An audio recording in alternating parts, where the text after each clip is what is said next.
না যে ভিডিওটা এডিট করব। যাই হোক, এটা হলো সেই ওর ষষ্ঠীর ব্লগ। তো এখানে আমার দিদি ষষ্ঠীর ঘট বসাচ্ছে আর পুজো যেগুলো রিচুয়াল আছে সেগুলোই করা হচ্ছিল। সেদিন নাকি মাকে সারা রাত জেগে থাকতে হয়, মানে আমি সারা রাত জেগে থাকবো। দুদিন না ও খুব ভালো করেই ঘুমোচ্ছিল, তারপর একদমই ঘুমোচ্ছে না। তারপর মনে হলো ডক্টরের কাছে যাওয়া উচিত, ডক্টরের কাছেও গিয়েছিলাম। তো সেখানে বলল যে 3 মাস এমনটা চলবেই, কারণ সবার ক্ষেত্রেই মানে ছোটো ছোটো যারা নিউবর্ন বেবি আছে সবার ক্ষেত্রেই তাই হয়। এখানে ষষ্ঠীর যে সমস্ত নিয়ম সেগুলোই করা হচ্ছে। আর ভিডিওটি কেমন লাগলো অবশ্যই তোমরা জানবে, আর পুচকুকে অনেক অনেক অনেক ভালোবাসা আর আশীর্বাদ দেবে। আর আমার ব্লগটি দেখে একটা লাইক, কমেন্ট আর সাবস্ক্রাইব করতে একদম ভুলো না।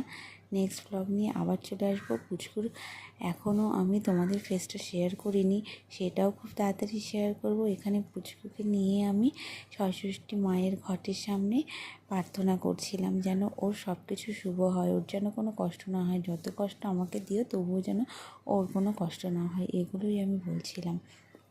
মা হয়ে ওঠার পর এখন বুঝতে পেরেছি যে সন্তানের জন্য অনেক কিছুই করতে হয়। তাই ভগবানকে বলেছি ওর যেন কোনো কষ্ট না হয়, সব কষ্ট আমাকে দিও, তবু ওকে তুমি ভালো রেখো আর সমস্ত কিছু ভালো ভালো লিখে দিও ওর। সবাই এতদিন বলতো মা হওয়া নাকি সহজ কথা নয়, আজ সেটা খুব ভালো বুঝতে পারছি মা হয়ে ওঠার পর। ভগবানের কাছে এটাই প্রার্থনা করছি যেন ভগবান আজ ওকে এই ষষ্ঠীতে সব কিছু ভালো ভালো লিখে দেয়, আর ওর যেন সব কষ্টগুলো আমাকে দেয়, আর ও যেন সবসময় ভালো থাকে। আর তোমরাও প্রে করো যে ও যেন অনেক বড় হয়ে ওঠে, অনেক ভালো মানুষের মতো মানুষ হয়ে উঠতে পারে। সবাই বলে মা হয়ে ওঠা অতটাও সহজ না, এই কথাটা শুনেছি অনেকবার, কিন্তু আজ যখন মা হয়ে উঠেছি সেটা সত্যিই বুঝতে পারছি। হ্যাঁ, সত্যি মা হয়ে ওঠা অনেক কঠিন। আজ যখন মা হয়েছি ভগবানের কাছে এটাই বারবার চাইছি যে ভগবান ওর সমস্ত কিছু ভালো লিখে দিও, ওর সব কষ্ট আমাকে দিও, তবু ওকে কোনো কষ্ট দিও না, ও যেন অনেক বড় মানুষের মতো মানুষ হয়। আর তোমাদের কাছেও আমি চাই যে তোমরাও ভগবানের কাছে প্রে করো ও যেন অনেক বড় হয় আর মানুষের মতো মানুষ হয়ে ওঠে।